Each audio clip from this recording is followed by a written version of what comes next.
Amitha, bring us up to speed on this case. Where does it stand today? Well, so far, San Diego retired police officer Ernie Encinas, who was accused of using shell companies to hide the foreign source of this money, has pleaded guilty to conspiracy and filing a false tax return.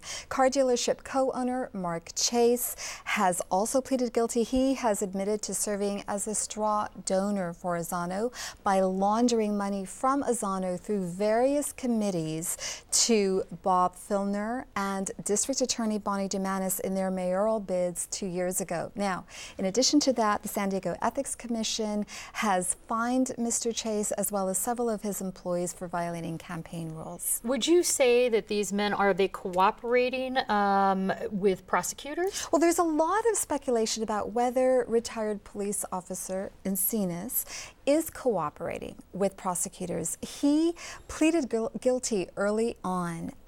When he was first charged, he was charged with 2 other men. They were released on $250,000 bail each. He was released on his own recognizance, and lawyers in this town say that is very rare in this district.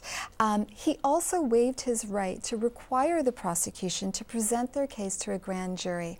I asked Encinas' lawyer, Jeremy Warren, whether he is cooperating with prosecutors, and this is what he had to say. You know, I never talk about whether someone is cooperating or not. I can tell you that Mr. Encinas is someone who always has believed in doing the right thing.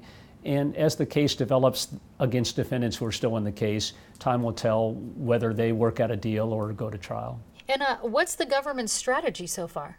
Well, lawyers that I spoke with say the government's strategy appears to be working with the lower level defendants in this case and reaching deals with them and then working their way up to people like Azano, the foreign source of this money, the alleged foreign source of this money, and then perhaps the beneficiaries of this money like Bob Filner, District Attorney Bonnie Dumanis, and Congressman Juan Vargas. Although I should say that at this point there is nothing in the public record that suggests that the beneficiaries of this money knew that the money was coming from a foreign source and thus illegal. Well, I know Azano is fighting the charge that he's the source of this foreign money. What's his side of the story?